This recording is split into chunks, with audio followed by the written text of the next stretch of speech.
In April 1944, the weather was extremely disastrous in the Midwest. This is a scene from a photograph distributed to news agencies by the Associated Press from Wichita, Kansas. It appeared on the front page of the Kansas City Star on April 24th, 1944. This photograph, the content of which is mentioned in Dr. Demaree's letter to his son, bears an all too familiar resemblance to scenes from 2024, including those from the southeast and other areas after the impact of Hurricane Helene. It serves as a grim reminder that these disasters can occur at any time. However, it also speaks to the resilience of mankind and the ability of the average person to help others in need. Regardless of the differences we may fight over at other times, it is in times like these that we see the vast majority of others in this country stepping up to help their neighbors, not to mention complete strangers. In the spirit of voluntarism on which this country was founded, I strongly encourage those that would like to help to donate to flood relief efforts. My first thought in such times goes to one of the oldest organizations dedicated to helping those affected by disasters, the American Red Cross. They have a donation page on their main website to help those impacted by Hurricane Helene. Our thoughts and prayers go to the families and friends of the victims of Hurricane Helene, and to the countless others who are trying to rebuild their lives. And thank you to all of the countless good people who are helping those in need.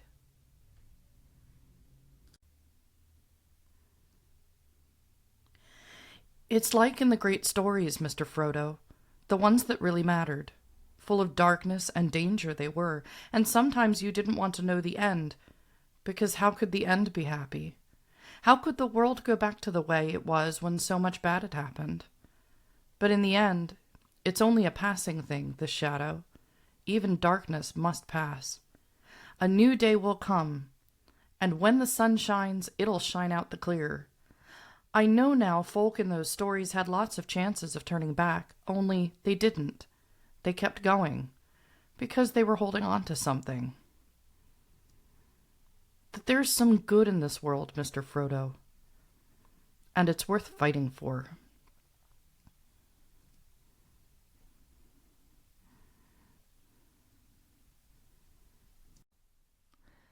The views and opinions expressed in these historical letters that may contain vernacular used in the World War II era, the post-war era, and the Cold War era do not reflect the views and opinions of any of the individuals involved with this project, including, but not limited to, the podcast's creators.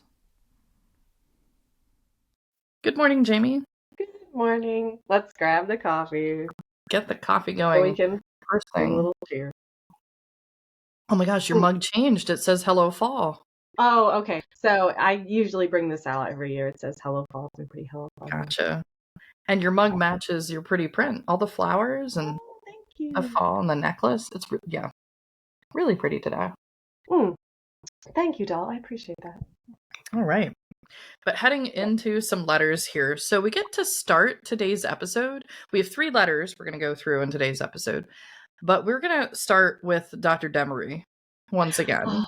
The good doctor. The good doctor. We have to emphasize the good doctor. Good doctor. So, you'll understand that when we get to the end of this letter. I promise he's still a good doctor. He just really likes science. Remember, we have to keep in mind that Chester does unusual things. Yes. This is going to make everybody who's listening to this episode be like, what are we about to hear? Chester does unusual things in the name of science. Mm-hmm. He's very much a naturalist. We're going to hear more about that. In the previous episode, we heard about the birds. He was asking Frank about the birds of Hawaii. This is an interesting individual. He is a good doctor.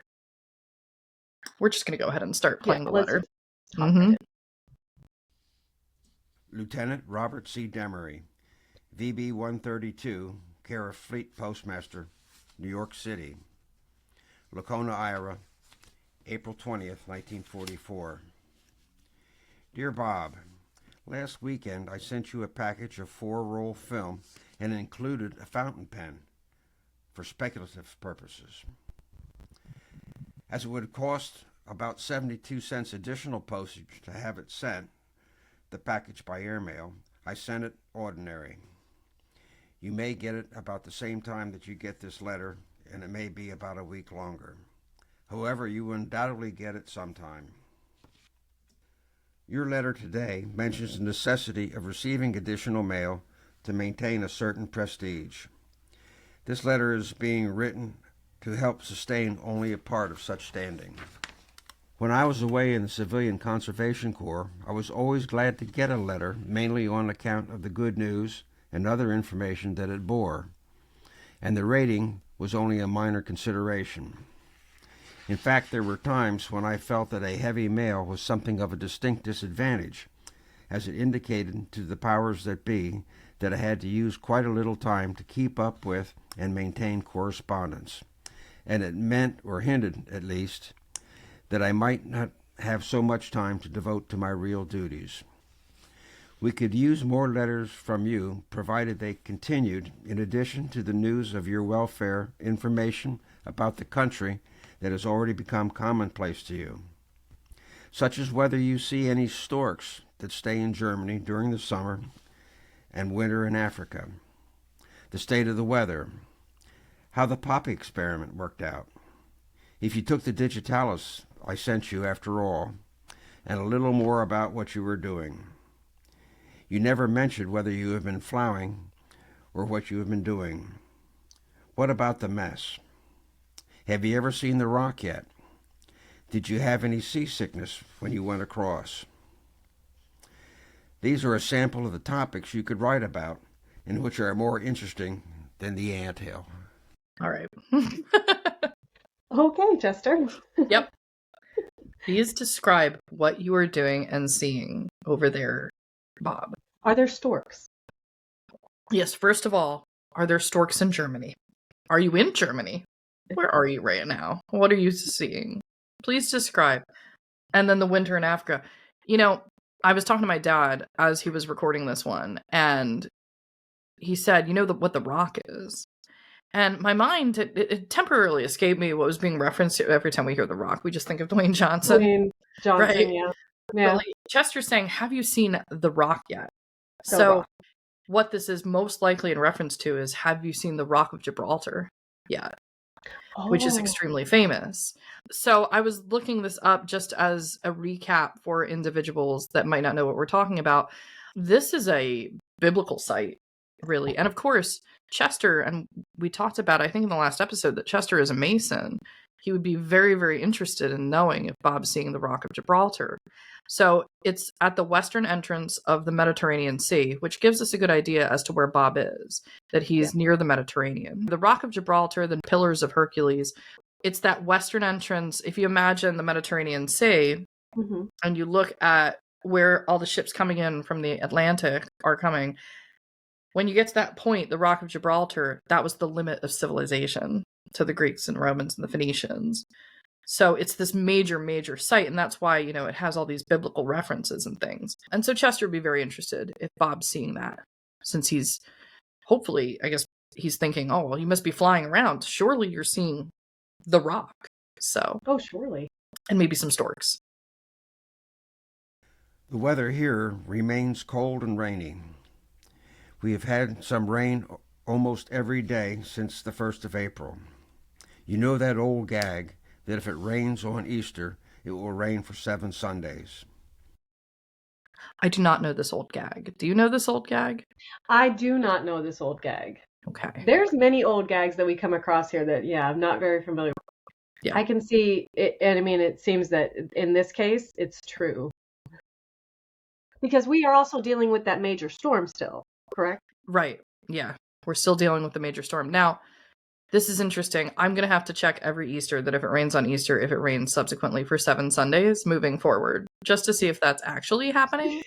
Here in Pennsylvania, for those listeners outside of Pennsylvania, we do have an animal that likes to tell us when there's more winter or not, especially out closer to where Jamie is in Punxsutawney. And that would be the groundhog. So that's like the one that stayed all these years. I think it's because it's coming from a very ancient German tradition. This one, I'm not so sure of where this is coming from, but I guess it's time to check. If it's raining on Easter, everybody remember, Chester says it will rain for the next 7 Sundays.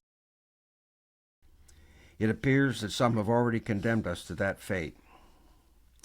We feel that it is high time that we get some warm sunshine. Our river here is out of its bounds, and some 5,000 are homeless in Kansas. There are floods in Kansas, Arkansas, Missouri, Iowa, and especially Illinois. Indiana is also flooded in the areas of the White and Wabash rivers. Yeah, so there's some massive flooding going on in the Midwest. Yeah. In April here. And unfortunately, there is going to be a lot of rain still to come. The biggest thing here is that imagine when we have a natural disaster in the United States, there's a big effort, obviously, to send a ton of resources to that area to assist with damage control, with cleanup, everything else, especially with floods. They're trying to do this in the country now during World War II. Yeah. So there's a lot of people that would be assisting here that are deployed at this point or stationed elsewhere. So it's going to be tricky to deal with a disaster like this. We have had no word from Frank for about 10 days. We expect that he is more than busy. I'm sending him a copy of this letter as well as the others of the round table. Since I have been home, we have written twice to all of you. Since I came home, I've been making some birdhouses for Lizzie. I have about completed a house for a flicker, bluebird, and 2 wren houses. They have a bluebird nesting in one of their paper boxes, and I am hoping that I can get the nest box up to them so they can stop up the paper box into which the Des Moines Register is delivered and force the bluebird tenants into a nice new apartment that I have made. The flicker box is almost 7 by 7 by 18 inches long. He will have about 2 inches of sawdust on the bottom of it and a 2.5-inch hole at the top. A flicker is a large woodpecker and live in a hollow tree the same as woodpeckers. I have been busy today. There is a diphtheria scare at the Liberty Center, and there have been many children here to receive advice and vaccinations. I have mentioned several times about the disposal of that neck harness that you forgot and left here. I would like for you to write me about it. I doubt if I could have sent to you at this time, but I will await your instructions. We will probably go to Des Moines not later than Thursday of this week, as I have several things that I will have to see about. I may take those birdhouses with me to Lizzie's. Jabil has been deferred until late fall anyway, and possibly for the duration. They have taken a good interest in their garden, and they will have things fixed pretty nice when they get it done. Jabil has been thinking about joining an orchestra to make Toodle Toot for dances and expects to turn up many shekels extra. M.A. is beginning to take an interest in the piano, and we think that she is making good progress. However, I've never heard of her being deprived of any of her privileges of practicing yet. K.M. has to be struck with a boxcar to get to practicing, and I'm wondering how many practicing privileges will have to be withdrawn. Of course, this comment is all in a light vein, but one cannot help but come back to these things in due time. All right, so we're getting a lot of information here about what Chester's been up to in the spring. Yeah. Mm-hmm. And so Jabil. This is what we have seen this in other previous letters. Mm-hmm. And this refers to Sister's husband. That's right, Bill Bolton. Yeah. He just likes to come up with unique nicknames for people. Yeah, Lizzie, okay. Bill, Francois. Yeah. You know, sweeties. It actually helps to like, I'm like, oh yeah, Jabil. That would be Jabil. Sister's husband. Has to be, Sister's husband. And he's making a little toodle toot. He's making little toodle toot. Yeah, he's thinking about joining an orchestra. We do get confirmation that has been deferred until the fall. Mm-hmm. And so this seems like Jabil is not going to have to go to war, which is nice. Right. Yeah, definitely for Bill. And then we talk about the piano here, and he's talking about the kids practicing the piano. Now, I played piano from a very, very young age. I started playing piano around 3, and I started really seriously learning really how to play piano around 10 years old. And it's a great skill to have. I was very bad about practicing. Mhm. Very bad about practicing. There's something to say about people that do have natural talent at playing an instrument. We can kind of get away with it for a while. We don't want to admit that we're not practicing. That's the last thing your teacher wants to hear. My dad Uh-huh. used to sit behind me at lessons, and he would be like, "You need to practice. You need to practice." And I just wouldn't. Now, I still play a lot of music in the community, and I still play piano. I also took up trumpet, and I still play the trumpet. But one thing is, I was thinking about being a music major when I initially went to college, Mhm.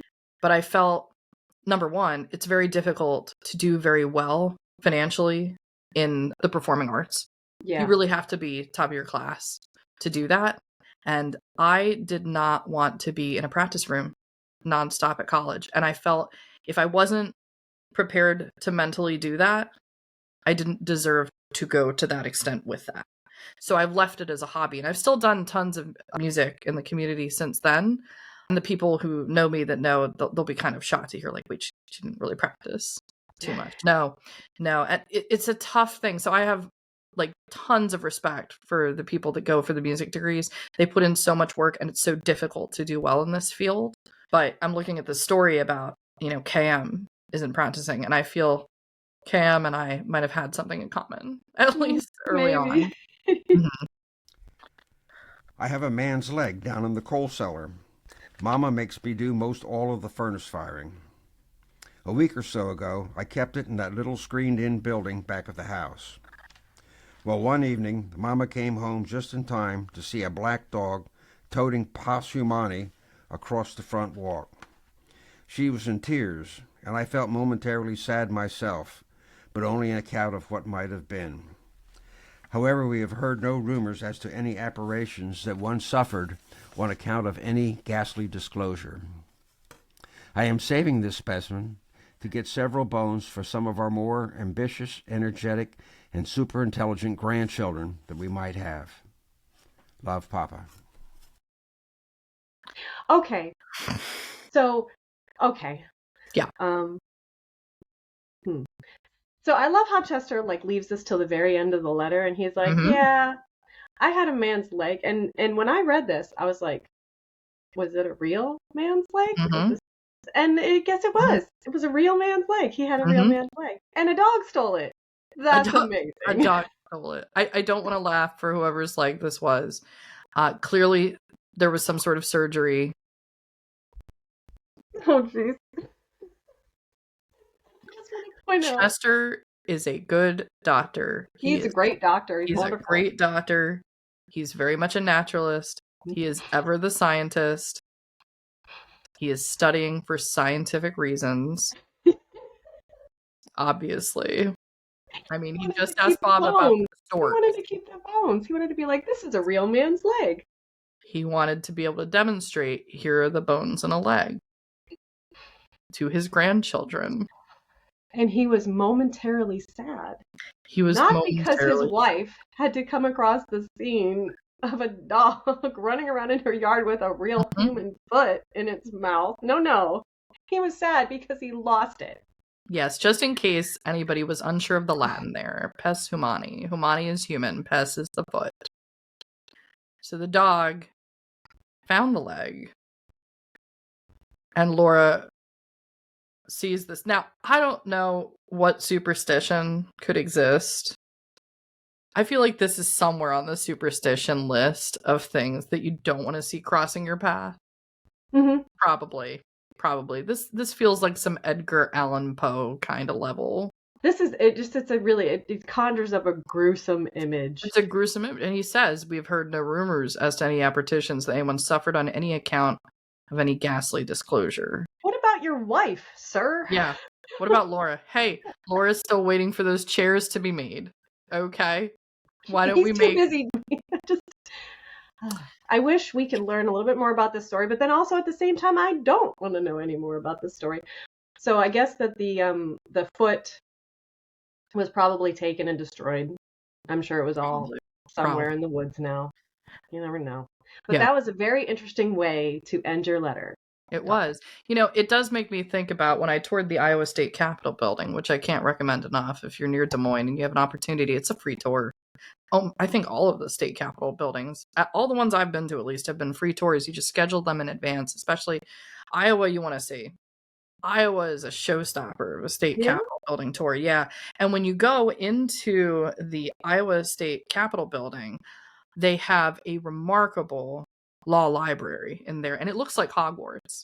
This episode's going to air very close to October, which I think is appropriate with the content of the end of Chester's letter here. Inside the law library, they have a full human skeleton that was had been donated. I think it was to study for medical purposes, and that's really obviously what Chester, was sort of looking to do here on a very local level, in a scientific way. That's a nice way to say that. That's a nice way to say that. Yes, I mean, he's a doctor.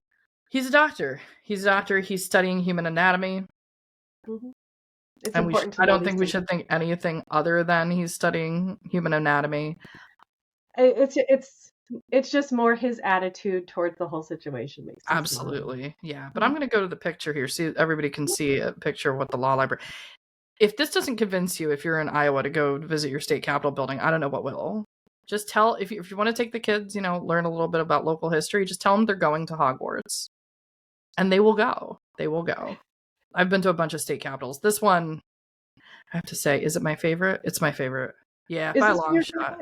In Iowa? Iowa, no comparison. There's so much gold in this state capitol building. I feel like it was the budget of the state for a number of years. It had to be. A lot of it has a ton of Civil War memorials, and actually, let's show a few, and we'll describe what we're seeing so you can get an idea of this. Now, when I went there, it was under some construction. They were doing some various construction here. All right, so this is the state capitol building up in Iowa, and it looks, it's up, there's a large number of steps below this point, so you could see the city of Des Moines. You can see there is a huge golden dome on the top, and if you do the tour, it's a 5-story track up to the top. You can go up into the top of the dome. It is an exhausting trek. We did take it because I said, we're here, we're going to do it. So we went all the way up into the dome. And then there are 4 smaller domes that are all inlaid with gold as well. And they have all of these amazing statues. It was a beautiful day when we got there. Really, really lovely.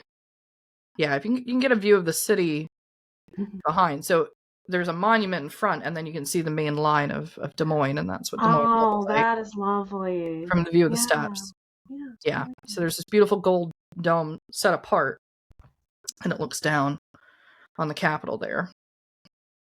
A number of things. But when you go in, we have the inside of the dome. This is what the inside looks like. Oh my. Yeah. And it's all painted gold. And they have two professional artists full time that rotate around the building, doing the restoration of the gold paint at all times. So they'll go from like wing to wing and ensure that it's always beautiful. Can you imagine? What is your job as an artist? Well, yeah. I do restoration work. I do restoration work at all time. You get to see the level of the gold here and the statues that's in this. And then at the top is the GAR banner. This is Grand Army of the Republic. That's the Civil War, 1861 to 1865. But you can go, when you do the tour of this is where you climb up to. Oh. Is the interior of the dome. So there's like a walkway or something around there then? Yeah, there's stairwells that lead up to it, and then you can walk around the circle at the top and look down at the rest of the state capitol here. A lot of statues. This is just the entryway. That's just the ground level. Even the floor is gorgeous. Immaculate, yeah. Oh my goodness. I'm sorry, that's the second floor because they have actually one of their battleships on display from World War II. But the first floor looks the same. I can go back to the first floor. I mean, it looks to me like you could spend hours here. You can spend hours here, for sure. There's so much. Wonderful rooms. I love old chandeliers and things. The gold is everywhere. You just keep seeing that gold. But what makes it feel like Hogwarts is this. This is the library. So if you're a legislator in Iowa and you need to look up some sort of reference, this is where you get to go to do that work. Oh my goodness. And it That looks is like Hogwarts, gorgeous. The stair. Oh my. right? I feel like, I have always been a person who's like, okay, it's old, let's get rid of it. It's Yep. old, it's done, let's Mhm. build something new. Yep. My mind is being changed. I mean, Yeah. and you see this, like the craftsmanship and Yeah. the work that went The into this. And ironwork. when was this built? Well, Des Moines was like mid 1800s, so this has a long history, the building, and I think there was also a fire, but they actually saved a ton of the building as well. I can look up the Iowa State Capitol real quick just so we have the date on it. State Capitol building was constructed between 1871 and 1886. It is the only 5-domed capitol in the country. Yeah. And Now I want to go to like different capitals of all the it's states great. now. Well, there's right? a passport as well. You have to get the stamp when you're there. See, it's Ow. like, gotta catch them all. Ow. So you gotta catch them all. if you do this, So there's a state capital passport. there's a passport to the state capitol. So I have one of them, and it's gosh, only new like a side few bucks. quest has unlocked. Yeah. There's a new side quest here. There's also one for the national parks. Everybody should have the national park passport book, but there is one for the state capitals, and they have their stamps at the state capitals, and you get to cancel it as you go to the various state capitals. Which again, free tours. So Good free tours, and if you're a homeschooling mom, yep. This is a great resource for you because it's free and Mhm. it's interesting. You can include, and this covers, your exercising, walking around, your history. Yep. It's just this is an awesome thing. And if you're in Iowa, just tell your kids today you go to Hogwarts. They will see this library, and they will think they're there, and that's amazing. My daughter would love this. Oh. But what made me think about this whole story with Chester was there in the law library was a big full human skeleton. Yep. Not to be gruesome here. No. But it says the skeleton was originally purchased by the medical branch of the State Library of Iowa to check out to Iowa medical educators and students as a learning tool.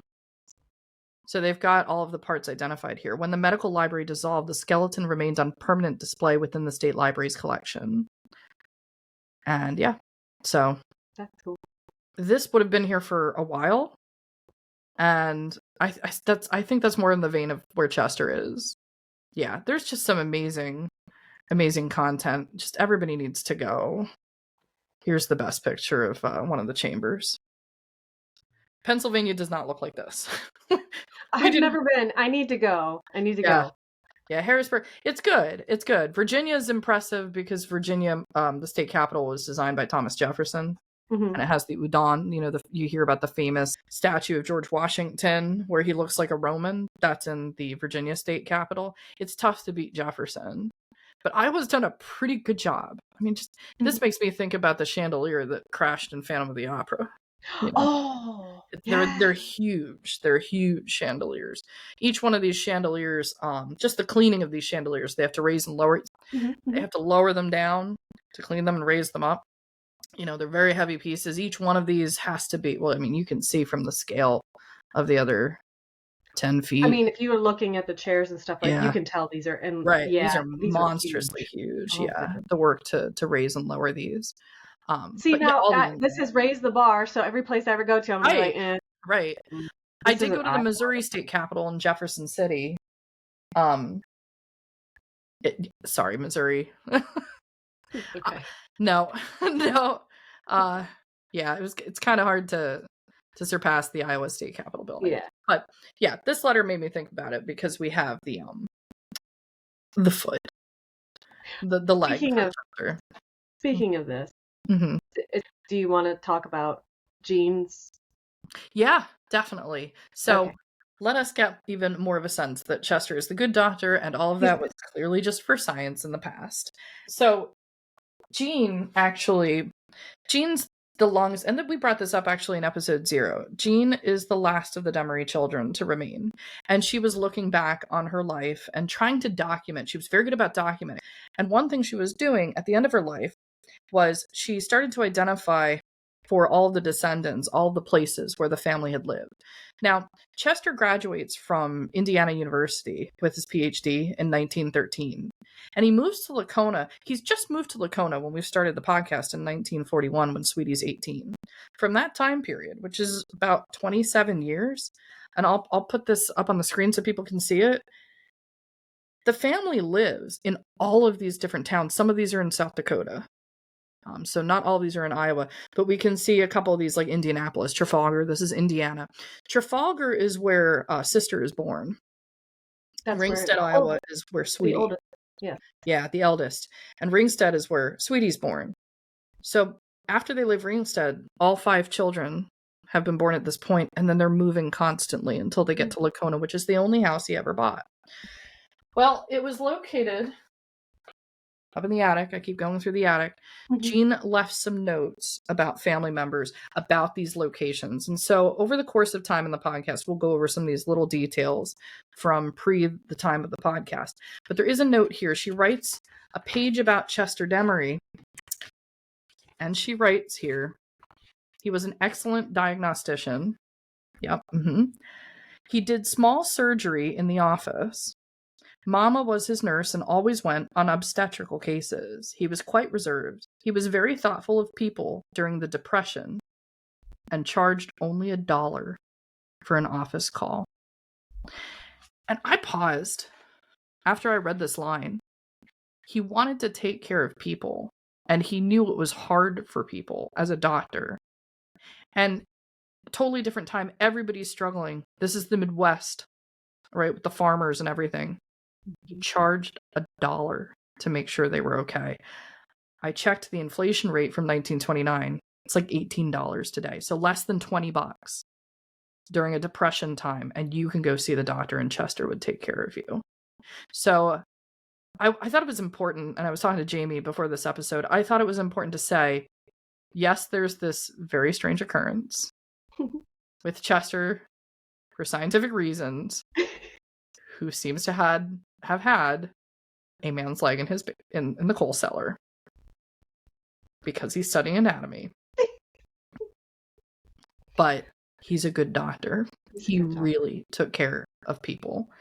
And you know, it's funny, I'm watching parts of the Rings of Power show. Sorry to fans of that show, I'm not really a big fan of it. I like the original Lord of the Rings. Yes, thank you. Yeah, but I was thinking about that phrase from Sam to Frodo near the end, where he goes, there's still good people left in the world and they're worth fighting for. That is the best. That speech is the best speech. I come back to that sometimes when I am not like doing good, you know, like when you kind of like, you know, you're just, the weight of the world is on you. Yeah. I go back to that speech. And I think that, what's that actor's name? It was, it was Rudy. He was in Goonies and all that stuff. Sean Astin. Sean Astin, yeah. That speech was, I think, Sean Astin's best work ever. Yeah. There's still good in the world and it's worth fighting for. And I feel like that's how Chester lives his life. He could have just, you know, been a doctor. If you can't afford it, you can't afford it. But during the Depression, and later we know he joined Civilian Conservation Corps, you know, to make ends meet, to do what he needs to do. Probably because he didn't charge what he could have charged to take care of people. But it was more important to Chester to take personal accountability to help his fellow man. He wasn't forced to do it. Nobody said you can only charge $1 for your doctor's appointments. He did it because it was the right thing to do. So I think it's just important to call that out. You know, and this is why we refer to him as the good doctor. The good doctor, Chester Demaree. Yeah. And yeah, that's that. And now we're gonna switch Chester. tones. We're gonna leave Chester. We're gonna go back to Ottumwa. Speak in his back rooms or whatever. But we'll leave Chester. Yeah. And we are going to catch up with Sweetie. We're going to catch up with Sweetie and Ottumwa. It is now May of 1944. May 2nd, 1944. Dear Jeanne, do you suppose I'll ever grow up enough that I don't want to go too when the bus leaves? I doubt it. When we left the station, we went right back to the other bus depot, where we waited so long to see if we couldn't cash in the ticket right then. The girl told us that it had to be cashed in at the place of its purchase. In other words, you've got to cash it in Des Moines, and so we're sending it to you in this letter. From the bus depot, we went down to a pool hall to see if we could cash my check. We couldn't. And went on back to Hoffman's to see if we could find Betty. We couldn't. And after Louis S. had delivered a short lecture on my letting her lead me around by the nose, we continued on down the street in the general direction of home. She swooped down on us from somewhere, and before we'd traversed a block. And so the three of us went into the Ottumwa drugstore for a Coke, and to see if we could get the check cashed. We did, and just as we stepped out of the drugstore, a bus pulled up, and we all got on and came home. Betty did not stop, but continued up the hill to her home, and we went in and tucked our little selves in bed after having exchanged back rubs with Alki. And I think we'll pause here and just give a little context of what's going on. In the last letters from Sweetie, she was anticipating that Jeanne would visit Ottumwa. Mm-hmm. And what has transpired in the meantime, and why they're talking about the bus depot, is Jeanne has now departed from Ottumwa. So this visit has occurred in the middle Aww. of what's going on. And of course, they're a little depressed because Jeanne isn't there. Mm-hmm. And the three of them are very close at this point. Like as thieves. And then it's, hey, we got to go find Betty. Oh. See what's going on. This AM looked as though it were the starter of a nice day. It did at 5:30 anyway. But now by the time we've gotten to work, it is overcast and it is closing in. They sent the first hop up in the rain, but it closed in so fast and started raining so that they called them all back in. On Sunday when I'm home and pray for clouds and rain, so Lou can be secured, the sun shines. On the day he has duty and can't come home anyway, it rains and they can't fly, and the fellows will probably be secured at about 1:30. That's life, I guess. Well, tonight, I'll be alone after some company has gone home, and I think I'll joggle up to Cory's long enough to have her start me on the next step to the hat, and then I'll come home and spend a nice quiet evening. Oops, Betty is coming down. Well, I'll probably be able to work on the hat in spite of her, and I'll just tell her to shut up if necessary. I intend to get some sleep. I thought I'd better send you the ticket. I've got to stop now and start to work, and besides, I've got to go to the Biffy. Swish. I hope you like the job, but remember, you don't have to take anybody's guff. And I think that if Lou does have to leave, you're going to come and live with me. Won't you, huh? Come again soon. Stay longer and write oftener. Me too. Love, Sweetie, and Lou. Yeah. That was lovely. Yeah, nice little note from Sweetie going over to Jeanne. Hey, you just left. You need to come back. Yes. You know. Well, she had to send her that ticket too, Mm-hmm. so she could cash that in. Oh, yeah. But yeah, so Jeanne got to come down, and they had a good time, I'm sure. Yep. And she's working on a hat. Something about fixing a hat, making a hat. She's doing something with a hat. And Betty is visiting. So whatever has transpired between Betty and Sweetie's relationship, she seems to still be her confidant. Though their relationship is still pretty good. Betty's visiting. So. Well, and I want to point out too, Mm-hmm. speaking of seeing if rain has come.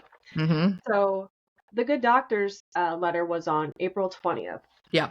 Mm-hmm. And then this is May 2nd. And she says that she prayed and prayed for it. On Sunday, I'm home and pray, and the sun shines. So I'm going to say that old gag probably doesn't hold. Oh, okay. Yeah, right. Because it didn't rain for every Sunday afterwards. Sorry, Chester. Sorry, Chester. Yeah, maybe that's why that gag didn't survive. Your old gag didn't hold any water. Uh-oh. Nice. Okay. Nicely done. I can be careful now. Okay. But that was a very lovely letter, and it was nice, and it's nice because we know that Jeanne did come and get to visit. Yeah, there was a little visit. And with that, we'll head into the last letter of this episode, which is from May 9th.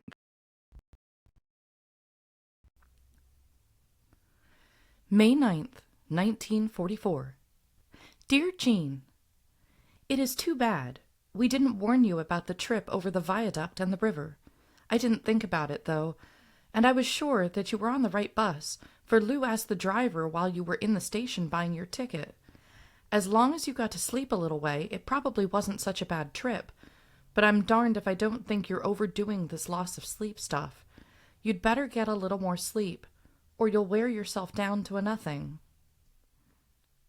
Tell me, why is the daytime guard afraid to speak to you?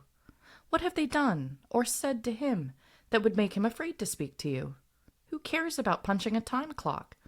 I had to punch one when I worked on Saturdays at Grant's department store here in Ottumwa, and I don't mind telling you that somebody had to show me how to punch it, and then the rest of the time I jammed the card in and clamped down on it. If it was right, that was just my luck.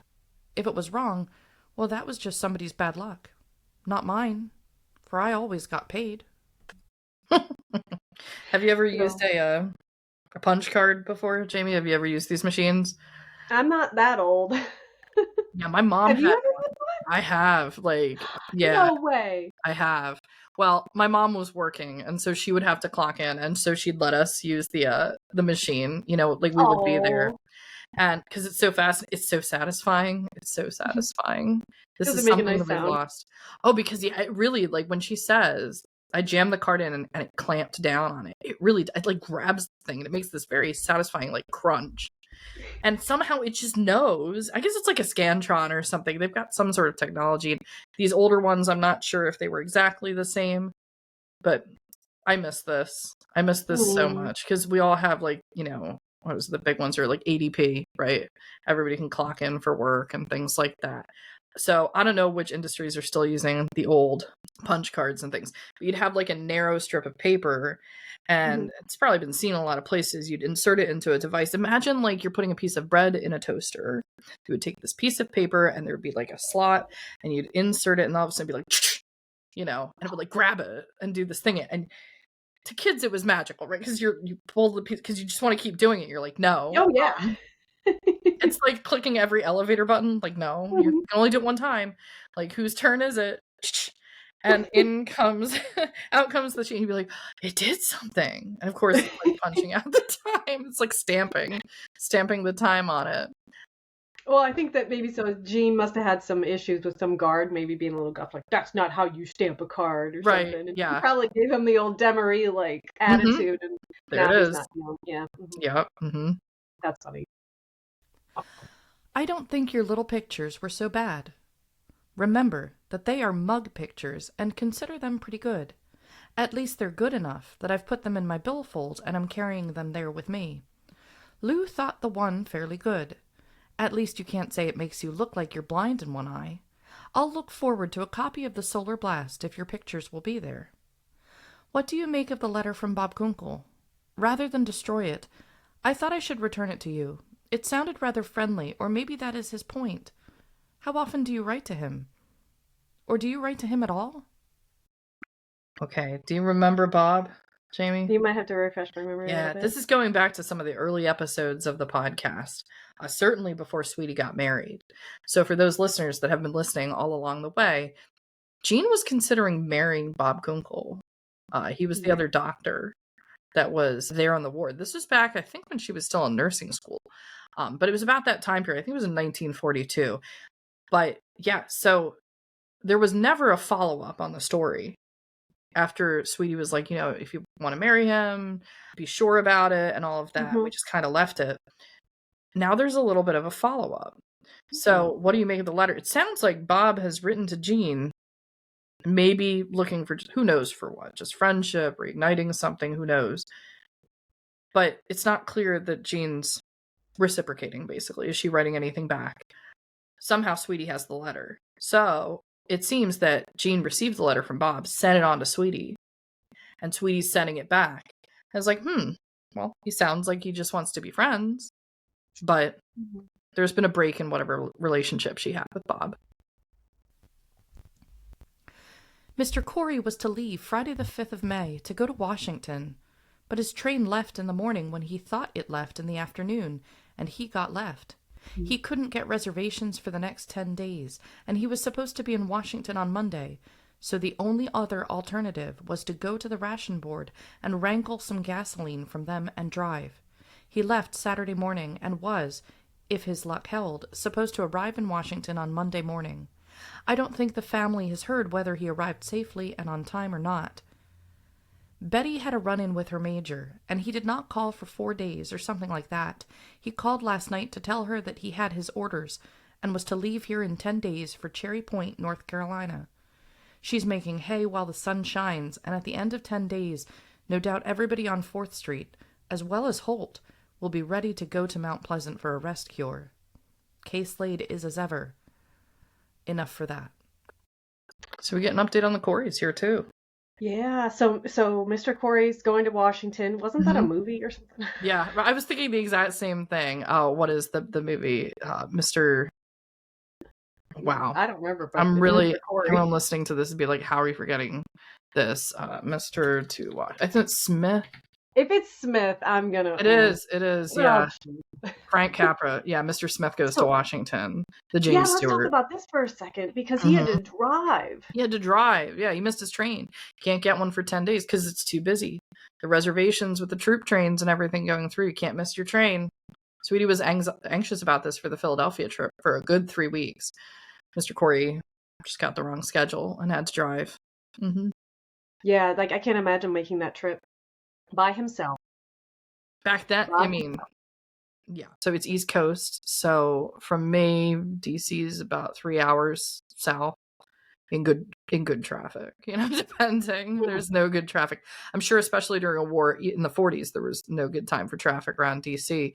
But you figure you have to get out to Des Moines. I think round trip it was like 30 hours. So it's like a 15-hour drive from the East Coast out to Des Moines area. Ottumwa was only like an hour southeast of that. So yeah, it's going to take 2 days by car.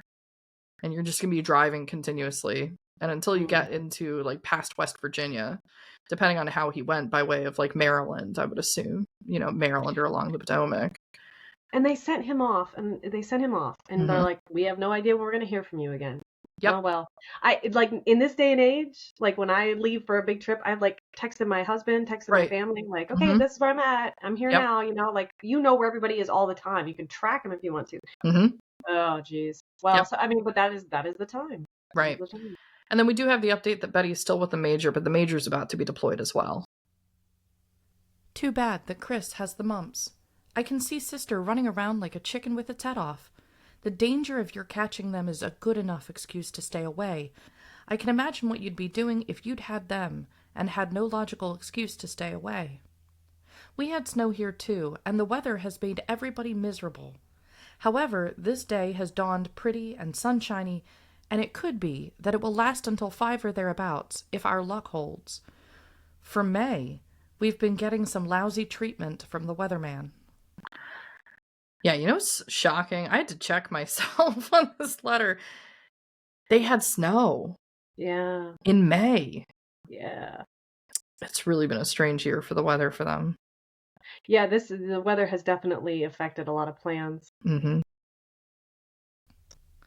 We got 2 letters in as many days from Bob Demaree, and in one of them he said he'd made his full lieutenancy.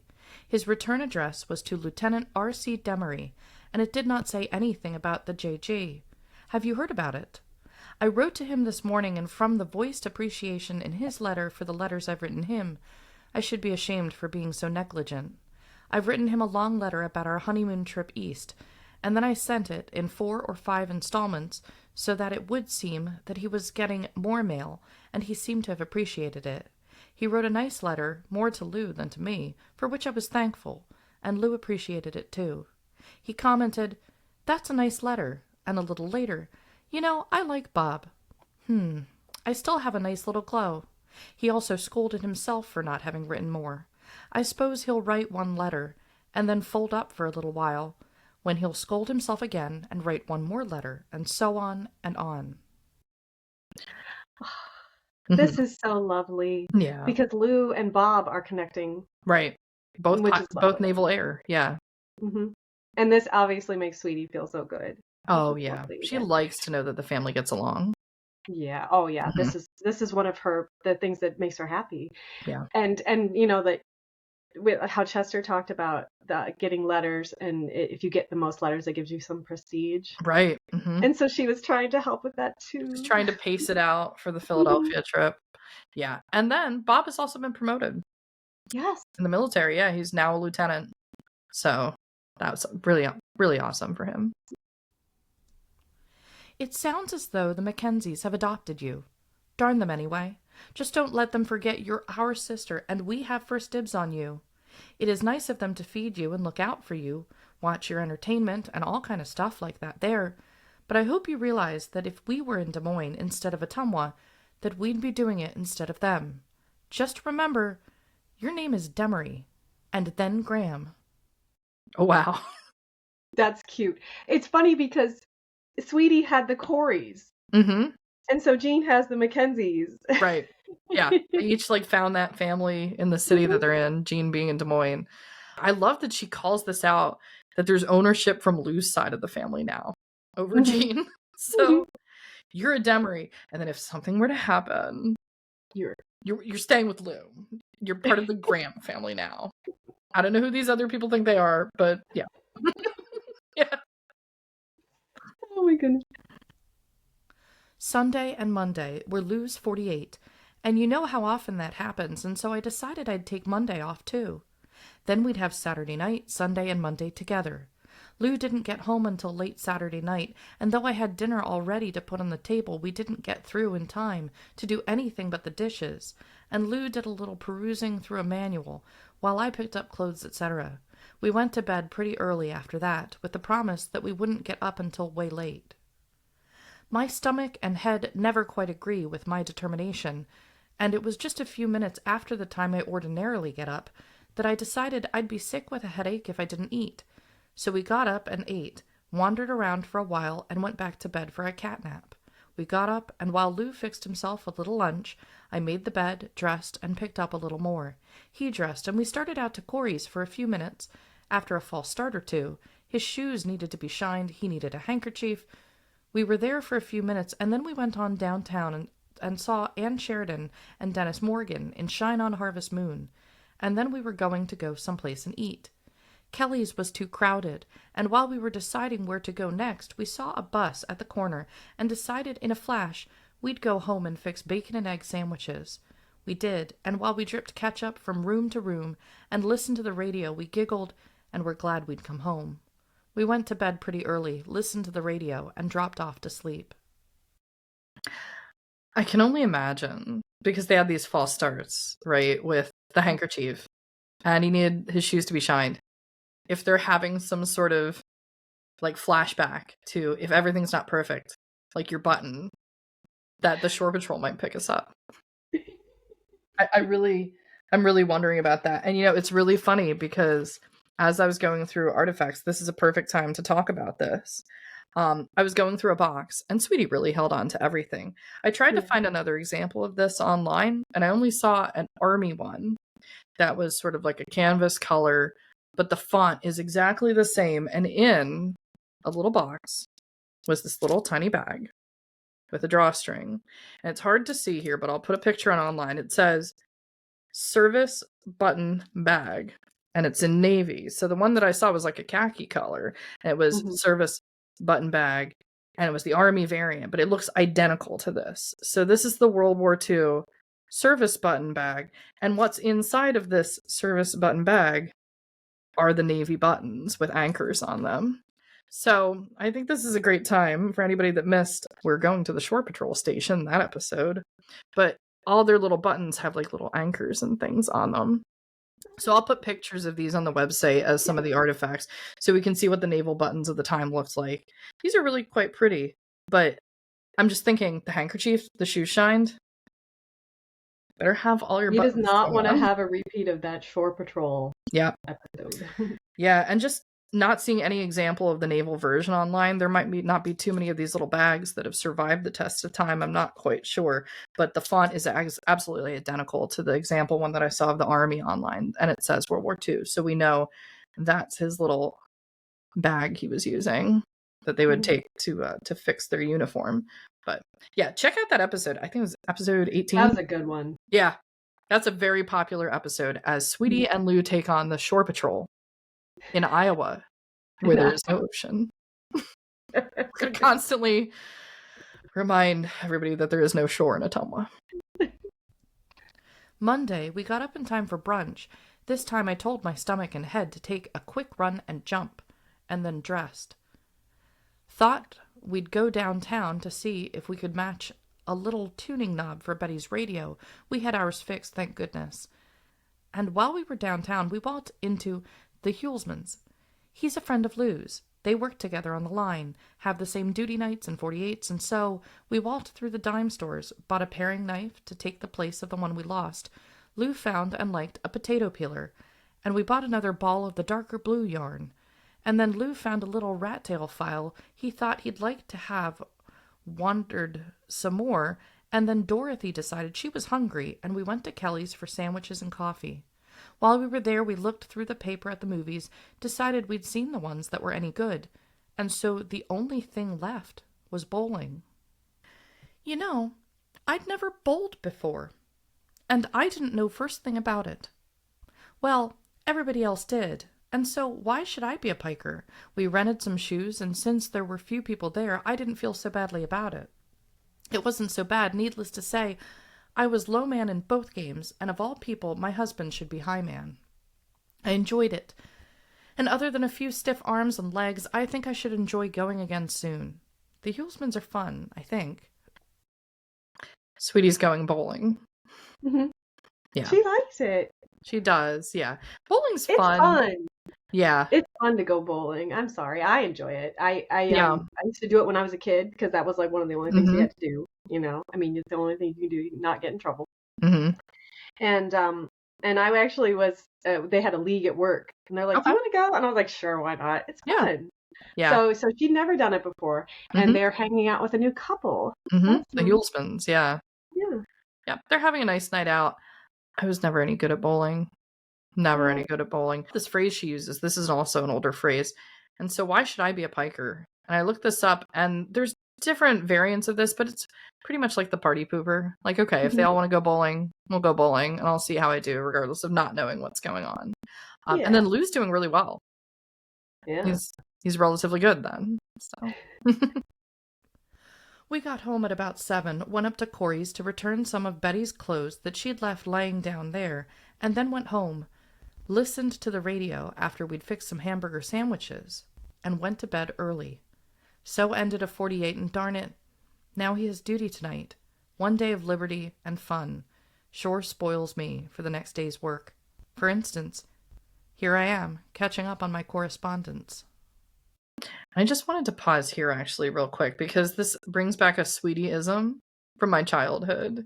Yeah. And the reference here is the hamburger sandwich.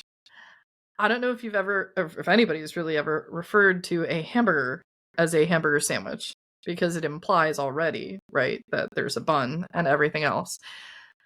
All of my life as a kid, whenever Sweetie would make any hamburgers or cheeseburgers, it was always a hamburger sandwich. And since her passing, when my father fixes hamburgers at home and I come over to visit, he's like, I'm making hamburger sandwiches. It's always sort of like the inside joke. So in my head, every time I order a hamburger at a place, probably especially if it's not fast food, I always try to drop the line, the hamburger sandwich. I would like a hamburger sandwich, because it's a little acknowledgement of how she used to say it. And I think some of it is coming from, you know, the loose meat sandwiches that they have in Iowa. We were talking about the Made Right sandwiches. And the other ones, it's sort of like a sloppy Joe without the sauce is kind of what they do out there in Iowa. And I wonder if hamburger sandwich was just a popular, if you're in Iowa and they use the term hamburger sandwich sort of because of that legacy of like a variant on the hamburgers, please let us know. I'd be really curious to know if Sweetie was the only one doing this. But when she wrote this in this letter, I just kind of stared at that phrase and I'm like, that always stayed. It was always a hamburger sandwich. So hamburger. And did it look like a hamburger? Like it was like a hamburger? It's just a normal burger patty, lettuce. I guess if there's cheese, you know, the bun, tomato, lettuce. It's just a typical hamburger. I don't think I'm going to be able to look at hamburgers. They're hamburger sandwiches. Now it's all a hamburger sandwich. Well, sandwiches are literally my favorite food. Like if you don't like my sandwiches. Yeah. Now I love sandwiches, and so yeah, I think I might have to start looking at these now. Oh yeah, That's cute. That's such a fair sweet enough. memory. Yeah, it always stays with me. I've got to write to the folks. Of all people I should write to. I've neglected them. We got a letter from Lou's mother yesterday, and I should write to her today. Pop hasn't been well, and she's going to take him to the hospital for a checkup. She thinks he should have a new type truss that they'll not be able to afford, and Lou says he thinks we should write and offer to help them out on it. I suppose he is right too, for if it costs a great deal, he'd make the other one do before he'd spend a lot of money for another. Yeah, we were talking about this earlier, and when I was reading it, I wanted to make sure I knew what that was. And so a truss is a padded belt to help with hernias. Okay. So I'm guessing that Pop's got a hernia, probably in Mhm. his stomach or somewhere down lower, and Yeah. he has a belt that he uses to help support that. And I can imagine that a padded belt that's specifically for that would probably be a lot of money. Yeah. Lewis goes up this morning before the reviewing board for his last exam before he makes his second-class rate. They've changed the procedure a little now, for they give a written examination rather than just the oral interview. He was a little nervous about it this morning. In fact, he woke me up this morning talking about it in his sleep. I hope he makes it all right without getting too nervous. I think he said the only way he'd know whether he made it or not was by waiting until the 15th of the month, when the report comes out. That is a long time to wait. I hope he can get around somebody in the personnel office and find out beforehand. I'm waiting until 11:30 so I can meet him at lunch and find out how well he thinks he did. I've got to go. It is 11:30 now. Well, write again soon. And we'll write too. 6 days is really not that long to wait. No, it's not. She just For impatient. them, he's talking in his sleep about taking this test, so. Sometimes when I would get really anxious and nervous, I would Mhm. talk in my sleep or walk in my sleep. I just wouldn't sleep. You wouldn't sleep. I'd just be like, well, it's already the morning, so. Yeah. So I can see that. I can see like him being so nervous about it, and he's like talking in his sleep. But that's cool that he would be able to progress to second class. That'd be good. Yeah, he's working on that promotion. Mm-hmm. And Lou is primarily a mechanic. I think this should be brought up, as we get further along and as Sweetie starts, we're winding down the time on World War II so far. We started in 41, Pearl Harbor, 42, Lou's at NAS Ottumwa, 43, he's at the base, 44, he's still at the base. World War II, we're looking at the timelines and saying, okay, we're heading into May, June 1944. And we know when VE Day is going to be in the history books in 45. So we're really just looking at this and saying, if he's going to go abroad at any point, there's only a certain window of time this is going to happen. And just in case people are wondering about, Bob, he's already abroad. He's a pilot. Lou is primarily, even though he's got, the flight skins we were talking about in earlier episodes, the overtime with the flights, primarily Lou is a mechanic. So, yeah. But at any rate, that's it for today's episode. Those 3 letters. Chester is a good doctor. Chester is a good doctor. And Sweetie, still nice social life in Ottumwa, but there's been a lot of bad weather in April and May, clearly in Iowa. But thank you for joining us today. Thank you for joining us. Please like, share, and subscribe. Please, for the YouTube channel, please leave a review if you can on Apple Podcasts, on Spotify, on the other channels if you're listening. We appreciate that. And we'll see you next week.